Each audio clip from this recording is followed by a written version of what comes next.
हाँ जी। अस्सलाम वालेकुम। हम्म। क्या हाल फिर से चाल आ है? गए एक नया टॉपिक लेके। नया नहीं है आज क्या टॉपिक। चीज? हम्म। ये तो एक सिलसिला चल रहा है। हम लास्ट टाइम जो हम जहाँ बात कर रहे थे, कोई एक खुराफात थोड़ी है जो जमाने में फैल रही है। वो तो हमने एक हम्म। बात का थोड़ा सा जवाब देने की कोशिश की थी। बहुत से एतराजात किए जाते हैं एथीइस्ट और सो कॉल्ड प्रोग्रेसिव साइंसदानों की तरफ से।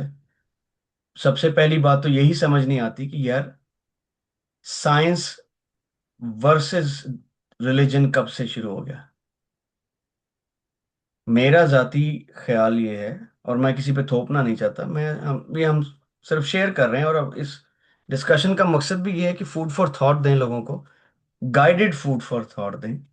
क्योंकि फूड फॉर थॉट तो लोगों के पास इतना है कि जितना मुंह उतनी बातें। तो कम से कम थोड़ा सा एक डायरेक्शन हो। तो यही मकसद है इस सब गपशप का, कि सोचें जरूर, अपना ओपिनियन जरूर रखें, लेकिन कम से कम उस पे उसके उसकी कोई बुनियाद तो हो, सिवाय इसके कि सिर्फ अपना ये कि नहीं जी, मैं क्योंकि इस स्कूल ऑफ थॉट से बिलोंग करता हूँ इसलिए ये ठीक है। आप उसके लिए जस्टिफिकेशंस ढूंढें, और किसी के साथ क्लिंग ना हो किसी चीज़ के साथ। तो अब यही सोच लेना कि रिलीजन और साइंस दो डिफरेंट चीज़ें हैं, दो मतजाद चीज़ें हैं, या रिलीजन होगा या साइंस होगी। और अगर आप साइंस को फॉलो कर रहे हैं तो रिलीजन को मानना जो है वो आपकी शान घटाता है, इज बीनीथ यू। हम्म। मेरा जाती ख्याल ये जो मैं बताने लगा था, कि रिलीजन आपके पास अल्लाह ताला ने डायरेक्ट इंफॉर्मेशन दे दी है। साइंस उसका हमारे पास जरिया है उस इंफॉर्मेशन को समझने और हजम करने का, अब्जॉर्ब करने का।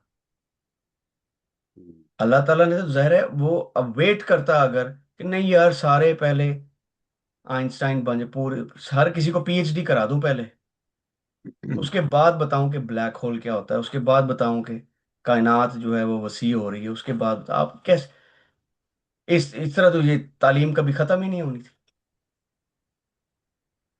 लेकिन ये जो साइंस और एथियस्ट तबका खास तौर पे क्लेम करता है कि देखो, ये साइंस से तो ये हो कह रही, साइंस तो ये कह रही, साइंस तो आपका रिलीजन तो आप एम ही जो है साथ उसको मिला रहे हैं, और साइंस ने ये सारा कुछ प्रूव कर दिया, तो अब रिलीजन की क्या जरूरत है। बात वहां से आती है कि जैसे जिस पे आज मैं बात करना चाह रहा था, कि अब अगेन प्लीज, बेशक कमेंट्स में आके लोग अपनी राय का इजहार जरूर करें। और ये हमारी भी एक जो जिद्दोजहद है वो खोज ही है। ठीक है, जैसे हो सकता है कोई अच्छा पॉइंट मिले, कोई ऐसी बात है जिसमें हम गलत हैं, तो will be more than happy to accept it and explore it further. I believe कि we are all in the same boat. सारी दुनिया के इंसान जो एक बार पैदा हो गया है ना, हम सारों का मेन इशू वही है। पैदा हो गए यहाँ, खपना है, ते फिर मर मर खपना है। ठीक है, सारे एक ही बोट में हैं।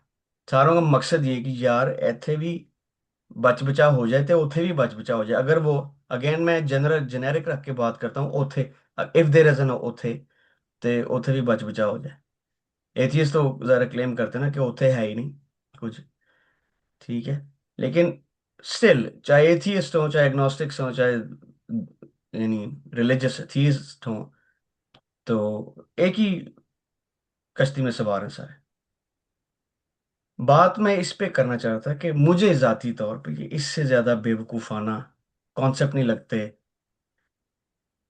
और कैसी अजीब बात है कि सपोजिटली जो हमारी एज के कम से कम इस दौर के highest intellectuals, so called highest intellectual, supposed highest intellectuals, ये उनके मुंह से ये बातें निकल रही हैं। और फिर हमारे बहुत से एथीस्ट ब्रादरान जो हैं, वो उस पे तकिया करके बैठे हुए हैं। और मैं सोचता हूँ यार, और बड़े बड़े सियाने लोग यार, हमारे पाकिस्तान के कुछ आजकल बड़े हॉट चैनल्स कुछ चल रहे हैं, नाम लेने का फिलहाल उस तरफ नहीं जाते हम, क्योंकि हमारा मकसद बहस करना या किसी को कम और ऊंचा साबित करना नहीं है। मैं अपना पस मंजर बता रहा हूँ, और ये भी मैं जो कह रहा हूँ हाईएस्ट इंटेलेक्चुअल्स को मैं ताना नहीं दे रहा, मैं अपनी हैरत का इजहार कर रहा हूँ कि ऐसी बात एक सपोज्ड हाई हाई इंटेलेक्ट वाला बंदा कैसे कर सकता है। क्या इसमें इतनी ज्यादा जातियात शामिल है, या इतने ज्यादा जिद, या एक बायस शामिल है कि नहीं यार मैंने इनकार ही करना है क्रिएटर का। अब मैं मिसाल देता हूँ इस वक्त जो कायम मकाम जिसे कहते हैं, मौजूदा कॉन्सेप्ट है,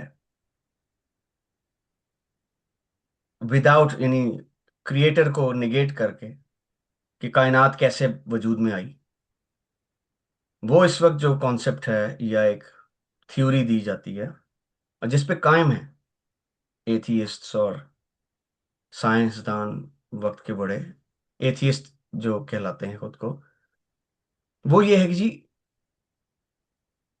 स्पेस खला की, या वैक्यूम जिसे कहते हैं, वैक्यूम की एक इंट्रिंसिक प्रॉपर्टी है, वो है क्वांटम फ्लक्चुएशंस। क्वांटम फ्लक्चुएशंस क्या है, प्रूफ भी हो गया। अच्छा ये मैं इसको मैं जो साइंटिफिक फैक्ट्स हैं उनको हम साथ लेके चलेंगे जितना हमारा नॉलेज है। ये साइंटिफिक फैक्ट है बाय द वे, ये उनका फतूर नहीं है। खला की वैक्यूम की जो जिसे नथिंगनेस कहते हैं, जैसे it's been proven that there is no such thing as nothingness. अब जाते हैं ना स्पेस में, जाते हैं वहां बिल्कुल अगर जीरो पार्टिकल्स मैटर को आप जीरो कर दें, और कोई प्रॉपर प्योर वैक्यूम भी अगर क्रिएट कर लें कहीं पे, वो भी नथिंग नहीं है। उस हम्म, एब्सोल्यूट नथिंगनेस की प्रॉपर्टी है क्वांटम फ्लक्चुएशंस। वो क्वांटम फ्लक्चुएशंस क्या हैं, उस पे नोबेल प्राइज अभी रिसेंटली आई थिंक 2018 या 2022 का कोई अवार्ड भी हुआ है, मेरे ख्याल 18 का था, पर चेक कर सकते हैं। प्रोटॉन जो है, इसके ऊपर रिसर्च हो रही थी बहुत अरसे से। एक प्रोटॉन खुद से एक एलिमेंट्री पार्टिकल नहीं है। एलिमेंट्री पार्टिकल वो होता है जो मजीद जिसके कुछ हिस्से नहीं होते, जो किसी चीजों से मिल के नहीं बना होता। इलेक्ट्रॉन्स जो हैं एलिमेंट्री पार्टिकल्स हैं, क्वार्क्स जो हैं वो एलिमेंट्री पार्टिकल्स हैं, ठीक है। तो इस तरह जो प्रोटॉन्स हैं और न्यूट्रॉन्स हैं, ये तीन तीन क्वार्क्स से बन के मिल के बने हुए हैं। एक प्रोटॉन के अंदर तीन क्वार्क्स होते हैं, उन तीनों को मिला के एक प्रोटॉन बनता है। लेकिन जब आप मास कैलकुलेट करते हैं एक प्रोटॉन का, और फिर इंडिविजुअल मैसेज कैलकुलेट करते हैं उन तीनों क्वार्क्स के, तो जो प्रोटॉन का मास है वो हैवी आता है। होना तो ये चाहिए ना कि उन तीनों को ऐड करें तो टोटल जो क्वार्क्स जो प्रोटॉन का मास बनना चाहिए। अब ये क्रिकेट बॉल है फॉर एग्जांपल, इसके जितने इंग्रेडिएंट्स हैं, इसको आप एज इट इज रखेंगे, या इसको काट के इसके सारे हिस्से अलग करके वेइंग मशीन पे रखेंगे, वजन बराबर आना चाहिए ना। प्रोटॉन के केस में ऐसे नहीं हम्म, हो रहा था, बड़े अरसे से पजल हुए हुए थे साइंटिस्ट की, ये क्या हो रहा है, कि वो वेज दैट एक्सेसिव मास वो कहाँ से आता है। तो इस पे वो एक नोबेल प्राइज भी अवार्ड हुआ है, उन्होंने प्रूव किया है कि एक प्रोटॉन के अंदर कंटिन्यूअसली जो एम्प्टी स्पेस है क्वार्क्स के बीच में, वहां पर क्वांटम फ्लक्चुएशंस होती हैं, जहां पर एलिमेंट्री पार्टिकल्स। अच्छा होता क्या है, वो फ्लक्चुएशन का क्या मतलब है, कि एक आउट ऑफ नथिंगनेस एक पार्टिकल और उसका एंटी पार्टिकल दोनों वजूद में आते हैं, बहुत ही महदूद तरीन वक्त के लिए, लाइक लिटरली जो निग्लिजिबल भी बड़ा लफ्ज है उसके लिए, इतने कम वक्त के लिए कि उसको कैलकुलेट करना बड़ा मुश्किल है, पकड़ना ही। तो उस वक्त के लिए वो वजूद में आते हैं, और साथ ही वो अनाइलेट भी हो जाते हैं एक क्योंकि पार्ट मैटर और एंटी मैटर एक दूसरे को फौरी तौर पे तबाह कर देते हैं और एनर्जी में कन्वर्ट हो जाते हैं। तो वो एनर्जी क्योंकि फौरी तौर पे क्वांटम वैक्यूम के पास वापस चली जाती है, इसलिए कहते हैं वो बैलेंस जो है, वो कंजर्वेशन ऑफ एनर्जी लॉ जो है, वो वायलेट नहीं होता। ठीक है, तो ये तो प्रूवन है। लेकिन इससे वो साबित क्या करते हैं, वो ये कहते हैं कि जो क्योंकि, बिकॉज, अब इस पे जो, इस बुनियाद के ऊपर जो इमारत खड़ी की है उस समय मेरा इतराज है थोड़ा सा, मुअद्दबाना मासूमाना सवाल हैं कुछ उस इमारत से। ये मान लिया क्वांटम फ्लक्चुएशंस नथिंगनेस की प्रॉपर्टी है, और पार्टिकल्स और एंटी पार्टिकल्स, वर्चुअल पार्टिकल्स जिनको बोलते हैं, कॉन्स्टेंटली वो क्रिएट और डिस्ट्रॉय हो रहे हैं। उसमें हुआ क्या, ये थ्योरी है एथियस्टिक, और यानी कायनात ने खुद से कैसे क्रिएट कर लिया अपने आप को, कि वो जो फ्लक्चुएशंस हैं उसमें से एक मुमकिन है कि कभी ऐसा हुआ हो कि वो जो फ्लक्चुएशंस थी वो ऑफ बैलेंस हो गई, यानी क्वांटम फ्लक्चुएशंस में पार्टिकल्स ज्यादा क्रिएट हो गए, एंटी पार्टिकल्स कम थे, वो जो एनर्जी का इम्बैलेंस था उसके वजह से कायनात वजूद में आ गई। ठीक है, ये एक तस्वर है। मैं भी अभी तक इसे तस्वर कह रहा हूं, हालांकि वो अपना ईमान उस पर लगा के बैठ गए हुए हैं, वो ईमान का लफ्ज यूज करना पसंद नहीं करते बाय द वे। जो एथियस्ट है, मुझे ये भी बात अजीब सी लगती है, वो कहते हैं जी हमारा ईमान नहीं है ये, तो हम तो फैक्ट मान रहे हैं। भाई आपका ईमान ही है ना कि खुदा नहीं है, नाउजुबिल्लाह। हमारा ईमान है कि खुदा आपका नहीं है। ये ईमान की क्या डेफिनेशन देंगे हम, कि आपने आप उस पे अपना सब कुछ दांव पे लगाने को तैयार हो गए कि नहीं यार, हमने ये हमारी बेट है, वो आपकी बेट है, हम अपनी जिंदगी सारा कुछ अपनी आखिरत इस पे लगा रहे हैं, तो यही ईमान होता है भाई, और क्या। यानी खैर, मंतक उनकी अपनी अनोखी मंतक पे बाद में बात करेंगे, डायलॉग बाजी तो खुदा की कसम बिल्कुल ही खत्म है एथीस्ट हमारे भाइयों पे। पर खैर एनीवेज, किसी और दिन का सब्जेक्ट। वो ये कहते हैं कि क्वांटम फ्लक्चुएशंस में ऑफ बैलेंस हुआ, उसकी वजह से कायनात वजूद में आई, और क्योंकि वो क्वांटम फ्लक्चुएशंस इंडिपेंडेंट हैं, तो क्रिएटर की जरूरत ही नहीं है। यहां तक आप साथ हो मेरे? अब मैं मासूमाना सवाल करता हूँ बरादरान हबीबी से, कि भाई ये क्वांटम फ्लक्चुएशंस किस चीज की प्रॉपर्टी हैं? नथिंगनेस की। वो नथिंगनेस क्या है? Pure vacuum. वो प्योर वैक्यूम क्या है? Space and time.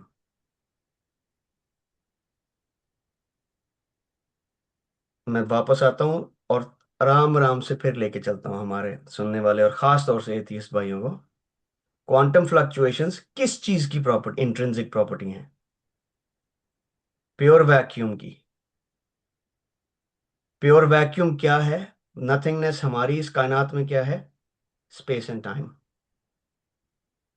Empty space जो है, द फैब्रिक ऑफ स्पेस जिसे भी बोला जाता है, उसकी इंट्रिंसिक प्रॉपर्टी है क्वांटम फ्लक्चुएशंस, जिसकी बेस पे वो कहते हैं कायनात वजूद में आ गई। मैं गुजारिश ये करता हूं, बिग बैंग से पहले ना टाइम था ना स्पेस थी। स्पेस तो क्रिएट, स्पेस का और टाइम का वजूद ही बिग बैंग पे वजूद में आया है। उससे पहले तो ये चीजें एग्जिस्ट ही नहीं करती थी। तो मेरे भाई क्वांटम फ्लक्चुएशंस ये कहाँ हो रही थी? आपके दिमाग में। जब फिर पीछे चल के फिर आए आहिस्ता आहिस्ता, ताकि सब सियानों को साथ लेके चले हम। मैं कोशिश कर रहा हूं बड़ी, लेकिन मुझसे होने, I am failing very miserably I think here to maintain decorum and इज्जत के साथ और रिस्पेक्ट के साथ बात कर सकूं। एक सुनने वाले को लग सकता है, और खास तौर पे जो इस चीज पे ईमान ला चुका है कि खुदा कोई नहीं है और क्वांटम फ्लक्चुएशंस की वजह से कायनात खुद से वजूद में आई है, आई वुड इमेजिन उनको मेरी ये बात दिल पे लग सकती है। दिल पे नहीं लेनी, हम्म। एनु इस्तेमाल करना है। कि अगर कोई है वजाहत तो हम भी हाजिर हैं, हम सुनना चाहते हैं यार। कोई, हमारी कोशिश वही है कि आप एक मंजिल पे पहुंचे और आप एतराज करें, लेकिन एहो जे एतराज ना करो ना जे मैं हूं मासूमाना सवाल करने पड़े हमें। फिर वापस आते हैं, क्वांटम फ्लक्चुएशंस की वजह से कायनात अब बजाते खुद वजूद में आ सकती है। मान लेते हैं। क्वांटम फ्लक्चुएशंस किसकी प्रॉपर्टी है? एम्प्टी स्पेस की। एम्प्टी स्पेस कब बनी? जब बिग बैंग हुआ। अब आप कॉज एंड इफेक्ट को ही आगे पीछे कर रहे हैं। क्वांटम फ्लक्चुएशंस पहले होंगी, फिर बिग बैंग होगा, और बिग बैंग होगा तो स्पेस बनेगी, और स्पेस की इंट्रिंसिक प्रॉपर्टी है क्वांटम फ्लक्चुएशन, जिसकी वजह से बिग बैंग हुआ। हम्म। तो क्वांटम फ्लक्चुएशंस तो यहां थी यार, और स्पेस ਇੱਥੇ आके बनी है। ये आप इमेजिन करें, ये बॉल, ये this is the big bang. आप कह रहे हैं बिग बैंग से पहले क्वांटम फ्लक्चुएशंस थी, उनकी वजह से बिग बैंग हुआ। बिग बैंग हुआ तो स्पेस बनी जो यहाँ पे है, और उस स्पेस की प्रॉपर्टी है क्वांटम फ्लक्चुएशंस, जिसकी वजह से बिग बैंग हुआ। ते पाए ना ਇਹਦੇ ਚੋਂ ਪਹਿਲੇ ਕਿਹੜਾ ਹੋਇਆ ਤੇ ਬਾਅਦ ਚੋਂ ਕਿਹੜਾ ਹੋਇਆ।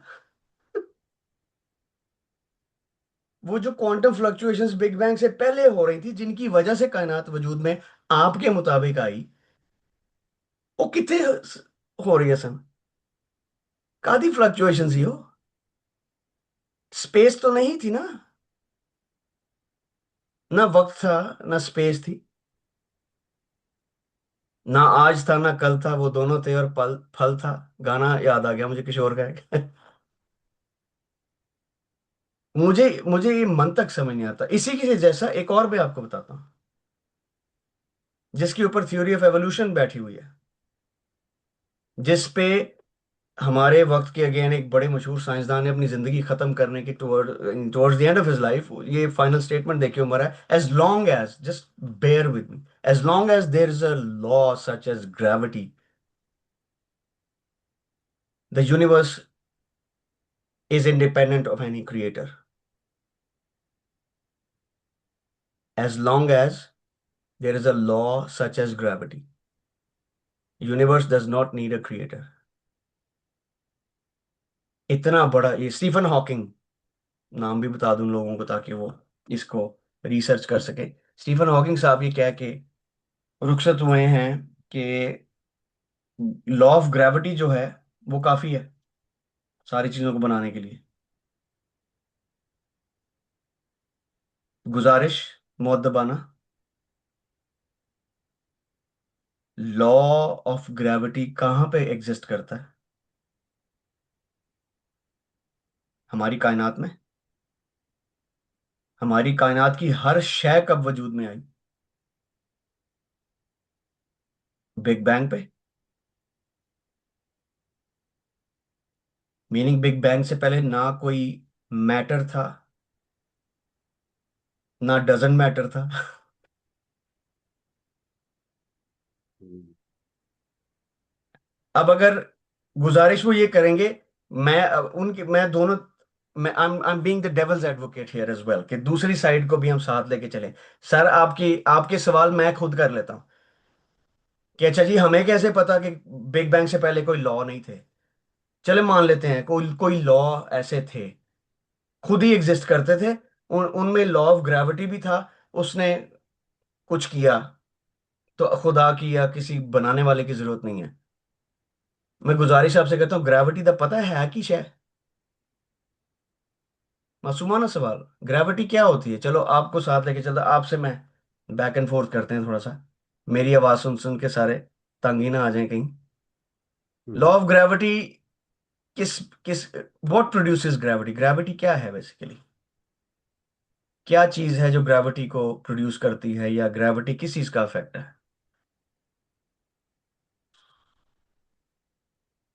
हम्म। मुश्किल में डाल दिया ना अब आपको। आप हाथ से इसलिए रहे हो क्योंकि आपको बेवकूफी समझ आ गई। Law of hmm. ग्रेविटी क्या है?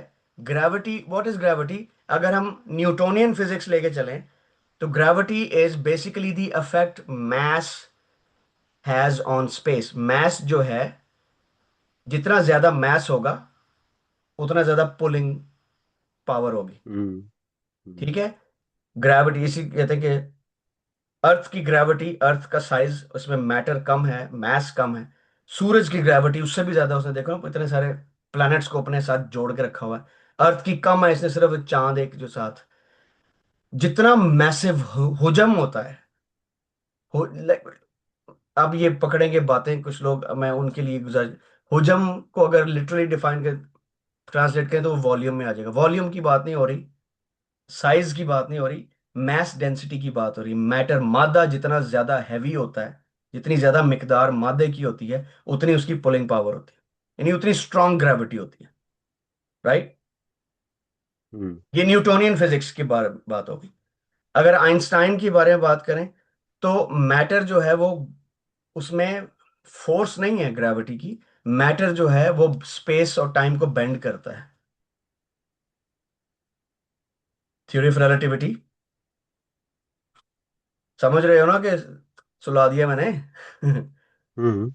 न्यूटोनियन फिजिक्स के मुताबिक gravity is a force, attractive force. लेकिन उसकी अट्रैक्शन किसकी वजह से है? मैटर की वजह से।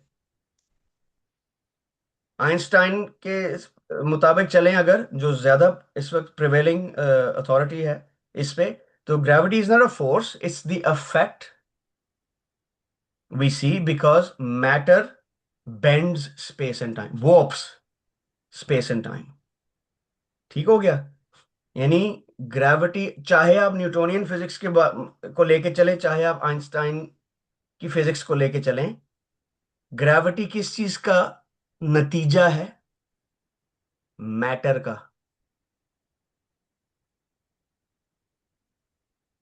ग्रेविटी क्या है? अफेक्ट है। Cause and effect. कॉज पहले होता है, इफेक्ट बाद में होता है। हम्म। ग्रेविटी का कॉज क्या है? मैटर। मैटर कब वजूद में आया? बिग बैंग पे। तो बिग बैंग पे जब मैटर वजूद में आया तो ग्रेविटी बाद चों आई होनी है ना, ਜਦੋਂ मैटर ही नहीं सी पाए ना, ते डजेंट मैटर सी ना। हम्म। ग्रेविटी, लॉ ऑफ ग्रेविटी कित्थों आ गया अगर मैटर ही प्रोड्यूस हुआ है? बिग बैंग पे मैटर प्रोड्यूस हुआ है भाइयों।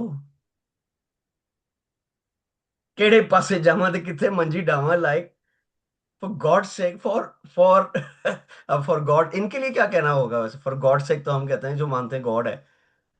और यार को हम्म। खुदा दा खौफ करो, ਅਸੀਂ ਕਹਿ सकने हैं कि यार ਕਿਹੋ ਜਿਹੀਆਂ ਗੱਲਾਂ ਕਰਦੇ ਹੋ? ਇਹਨਾਂ ਨੂੰ ਕੀ ਕਹੀਏ? हम्म। ਉਹ यार को ग्रेविटी ਦਾ खौफ करो, हम्म। को Yeah. क्वांटम फ्लक्चुएशन ਦਾ खौफ करो, एवोल्यूशन ਦਾ खौफ कर लो। ਉਹ ਗੱਲਾਂ ਤੇ ਕੋਈ ਤੁਕਦੀਆਂ करो। अभी भी मैं बड़ी कोशिश करके न्यूट्रल होके बात कर रहा हूँ, बिल्कुल साइंटिफिक। अभी इसमें दीन का कोई ताल्लुक मैं लेके नहीं आया, ना मैंने कुरान, इस्लाम, क्रिश्चियनिटी और any other religion for that matter. Again matter, matter होगा तो ग्रेविटी होगी। और आपका इतना बड़ा साइंसदान स्टीफन हॉकिंग साहब ये कह रहे हैं क्योंकि there is a law of gravity, तो कायनातें अपनी मर्जी से अचानक आउट ऑफ नथिंग क्रिएट हो सकती हैं। और ग्रेविटी का लॉ है कहां से? मैटर की वजह से। तो ये चिकन एंड एग नहीं कर दिया इन्होंने खुद ही? ये जो चिकन एंड एग है, ये हमेशा से रिलीजियस लोगों के मुंह पे मारते आए हैं ये लोग, एथीस्ट। कि अंडा पहले आए कुकड़ी? आप अगर ये कहते हो कि अल्लाह ताला ने तख्लीक किया, या किसी खुदा ने, किसी क्रिएटर ने तख्लीक किया है, तो अंडा पहले बनाया सी या कुकड़ पहले बनाया सी? यही बात करते हैं ना। तो तुसी बना दस दो भैन, अब मैटर पहले से आया सी कि ग्रेविटी? ਤੁਸੀਂ ਕਹਿ ਰਹੇ ਹੋ हम्म। ਗ੍ਰੈਵਿਟੀ ਹੁੰਦੀ ਹੈ ਤੇ ਫਿਰ ਕਾਇਨਾਤ ਬਣ ਸਕਦੀ ਹੈ। ਤੇ ਗ੍ਰੈਵਿਟੀ ਹੁੰਦੀ ਹੈ ਮੈਟਰ ਦੀ ਵਜ੍ਹਾ ਤੋਂ, ਤੇ ਮੈਟਰ ਬਣ ਰਿਹਾ ਬਿਗ ਬੈਂਗ ਤੇ। ਤੁਸੀਂ ਕਹਿ ਰਹੇ ਹੋ ਗ੍ਰੈਵਿਟੀ ਸੀ, ਉਹਨੇ ਬਿਗ ਬੈਂਗ ਕਰਾਤਾ। ਤੇ ਗ੍ਰੈਵਿਟੀ ਕਿਉਂ ਸੀ? ਉਹਦਾ ਆਂਡਾ ਕਿੱਥੇ ਗਿਆ? हम्म। आज मेरा ख्याल है आज के लिए ये इतना हजम करना काफी है। मुझे उम्मीद है कि कोई मंतकी सवाल, कोई नॉर्मल सवाल, कोई जवाब पे सवाल लेके आए। हमारी तलाश भी यही है, हमारे भी। अच्छा, एक बात फिर वहां पे मैं जिस जगह पे इस बात को खत्म करना चाहूंगा, वो ये है कि भाई पहले तो इस बात से अपने तोहम परस्तियां कहें या अपनी जात परस्ती को निकालें कि रिलीजन और साइंस दो अलग चीजें नहीं है। हम्म। इमेजिन इसको इस तरह करें कि we we found ourselves here. लाई हयात आए, कजा ले चली चले, अपनी खुशी ना आए ना अपनी खुशी चले। इस शेर में जो बात मैं कन्वे करना चाह रहा हूं कि हम पैदा हो गए हैं, सिर्फ वहां से स्टार्ट करें। मैं भी यहाँ पे अचानक देख रहा हूँ यार, मैं इस दुनिया में हूँ। आप, आपसे मुराद जो एथियस्ट लोग हैं वो भी इस दुनिया में है, या साइंटिस्ट लोग हैं। अब हमने उनकर ये की, सबकी कश्मकश, सबकी तलाश साझी है। अब दो स्टोरी लाइंस आ रही हैं हमारे पास। एक कह रही है बनाने वाला था, एक कह रही नहीं आपे बन गया। हम्म। उस पर जरूर बहस करें, उस पर बिल्कुल तकरार करें, उस पर आप सोच समझ के फैसला करें। कोई नहीं चाहता कि वो, you know, end of the day उल्लू बना खड़ा हो, यार है कि कर दे रहे हैं हमें। हम्म। लेकिन किसी भी जगह पर मंतक को तो ना छोड़े ना यार। आप ये किस बेस पे डिसाइड करके बैठे हो कि नहीं यार, अगर रिलीजियस हो गए तो साइंस ताड़ी नहीं, साइंस फिर साड़ी। क्यों तुसी ठेका लेता है? ताड़ी कितों हो गई? और आप जिस साइंस को सेलिब्रेट कर रहे हैं उसका क्या जवाब, जब आप जिन चीजों को आपको पता ही नहीं है। ये मंतक आप पेश करें, क्वांटम फ्लक्चुएशंस थी इसलिए कायनात बन सकती है। क्वांटम फ्लक्चुएशंस कहाँ थी?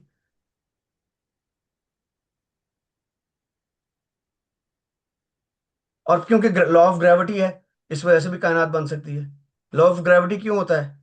मैटर की वजह से। Matter, again, I think the point is has been communicated. और इसको अब हम यहाँ पे वाइंड अप करते हैं। इसका, इसके कुछ दो चार पार्ट्स और बनाने पड़ेंगे इस वीडियो के हमें। और मैं चाहता नहीं हूँ कि एक बहुत ही इतनी लंबी डिस्कशन हो जाए कि उसको हजम करना, उसको प्रोसेस करना मुश्किल हो। क्योंकि इवन हम्म। ये जो लॉ ऑफ ग्रेविटी है, मैं एक सवाल के साथ छोड़ के जाता हूँ आपको। आपको पता है एक लॉ है, लॉ बजाते खुद उसकी क्या औकात होती है? लॉ क्या है? कानून ना। एक हम्म। रिस्ट्रिक्शन होती है, law is a restriction basically. अब इस नॉर्मल वर्ड, इस सवाल के साथ छोड़ के हम आज अपनी ऑडियंस को जाते हैं। इस पे अगली दफा हम डिस्कशन करेंगे मजीद। एक लॉ है, सिंपलेस्ट एग्जांपल दूं, कि आप, एक सड़क है सर्टन, वहां पर 60 माइल्स पर आवर से तेज नहीं जा सकते आप। ये कानून है, राइट? अब वहां पर आप, ये लॉ सबको पता भी है, उस इलाके में रहने वाले हर बंदे को पता है कि ये लॉ है इस लैंड का या इस एरिया का। आप सारी जिंदगी वहां पे 80 मील पर आवर पे गाड़ी चलाते रहें, कुछ होगा आपको? लॉ आप पे क्या अफेक्ट करेगा? मीन्स लॉ है, आपको भी पता है, एस्टेब्लिश्ड फैक्ट है, सबको पता है कि लॉ है, इस एरिया, इस इलाके का लॉ है ये। यहाँ पे 60 से तेज नहीं जाना। आप 100 पे चलाते रहें, क्या होगा आपके साथ? जाने जब तक कोई उसको यानी इम्प्लीमेंट करने के लिए कोई आएगा नहीं, तब तक तो लॉ बजाते खुद कुछ नहीं कर सकता। लॉ की बजाते खुद कोई औकात नहीं होती भाई। Well hmm. Said. Hmm. I rest my case. जब तक हम्म। एक लॉ एनफोर्समेंट एजेंट नहीं होता जो ओवरसी करता है कि इस लॉ को कोई ब्रेक ना कर पाए, कोई मैकेनिज्म, ऑब्जर्व कोई करना। पावर, कोई ऑब्जर्व कर। एजेंसी, हम उसे लॉ एनफोर्समेंट कहते हैं। जैसे पुलिस डिपार्टमेंट हो गया या और कोई डिपार्टमेंट्स हो गए, दे आर कॉल्ड ट्रैफिक हो गई। Law hmm. Enforcement agencies. Law enforcement agencies की हम्म। क्या जरूरत है जब लॉ एग्जिस्ट करता है तो? हम्म। अब आप मुझे एक बात बताएं, एक फोन है आपका, ठीक है? आपके फोन में जब आपने एक एप्स हैं, किसी ऐप पे एक सर्टेन फीचर है उसका, आप उस फीचर को यूज करेंगे, कोई एक्शन होगा, लॉज पे रिस्ट्रिक्टेड है वो फोन आपका। हम्म। उस फोन को ऑफ कर दें, आप उस फीचर को यूज कर सकेंगे? हम्म। भाई फोन भी है, लॉ भी उसके अंदर है, आपको पता है, दोबारा ऑन करेंगे तो यूज कर सकेंगे, ऑफ कर दें तो नहीं यूज कर पा रहे। तो वो जो उसके अंदर ऑपरेटिंग सिस्टम इंस्टॉल हुआ हुआ है, that is the law enforcement agency. ठीक हो गया? अब कायनात में कुछ लॉज हैं कि कायनात के एक कोने में अगर आप एक जो ग्रेविटी जिस तरह से अफेक्ट करती है, कायनात के बिल्कुल ऑपोजिट कोने में भी आप चले जाएं, कितना फासला है, कितना डिस्टेंस वाया है बीच में, लेकिन वो लॉ एग्जैक्टली ऑपरेट करेगा। जो एक कायनात के एक कोने से दूसरे कोने तक सेम इंटेंसिटी के साथ, सेम फ्रीक्वेंसी के साथ, उसकी सेम पावर्स होंगी, हर चीज। यार मुझे ये बताओ कि ये दो कोनों पे दो हस्तियां अगर खड़ी हैं, दो, उनमें से कोई अगर लॉ को ब्रेक करे तो कौन पकड़ने वाला है? ऐसी क्या वजह है कि लॉ ब्रेक नहीं कर पाता कोई?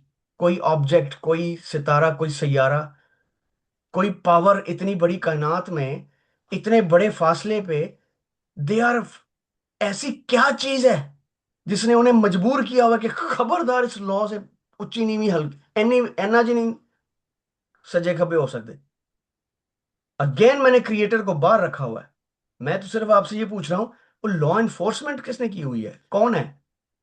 वो हम्म। मैकेनिज्म किधर है? वो ऑपरेटिंग सिस्टम कहां से चल रहा है? That's food for thought. आज की वीडियो को यहाँ पे खत्म करते हैं। होपफुली आप लोगों को कुछ थॉट्स मिले होंगे। आई एम श्योर कि इस वीडियो से, वेल आई शुडंट से I am sure, I am hopeful, इस वीडियो से कम से कम जो हमारे एथियस्ट ब्रादरान हैं उनको सोचने का मौका कम से कम जरूर मिले, और पॉजिटिवली सोचें। इतराज जरूर करें।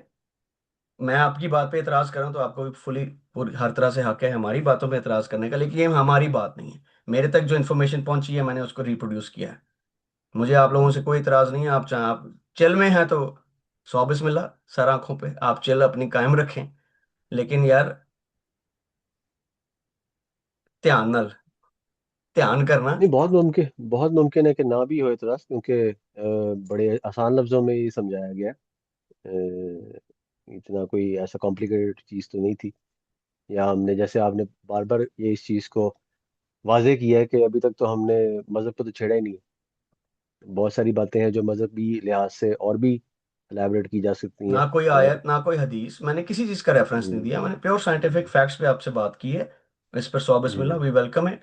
और आज हमारा पास टाइम अब खत्म हो रहा है आज की मीटिंग का। तो फिर इंशाल्लाह नेक्स्ट टाइम इसको हम आगे कंटिन्यू करेंगे। ठीक है, चलें, ठीक है। अपना हाँ, ख्याल बल्कि रखें जहाँ मजहबी भी टच हैं। भी डालेंगे फिर। हाँ, फिर मजहबी टच भी डाल देंगे ना, जैसे वो वो कहता नहीं, अच्छा, तो मजहबी टच, हाँ। थोड़ा सा मजहबी टच भी डाल देना चाहिए। हाँ, वो आगे इंशाल्लाह चलता रहेगा। ओके डॉक्स, चलो, ठीक है। Take care. ओके। अल्लाह हाफिज। अल्लाह। अल्लाह हाफिज।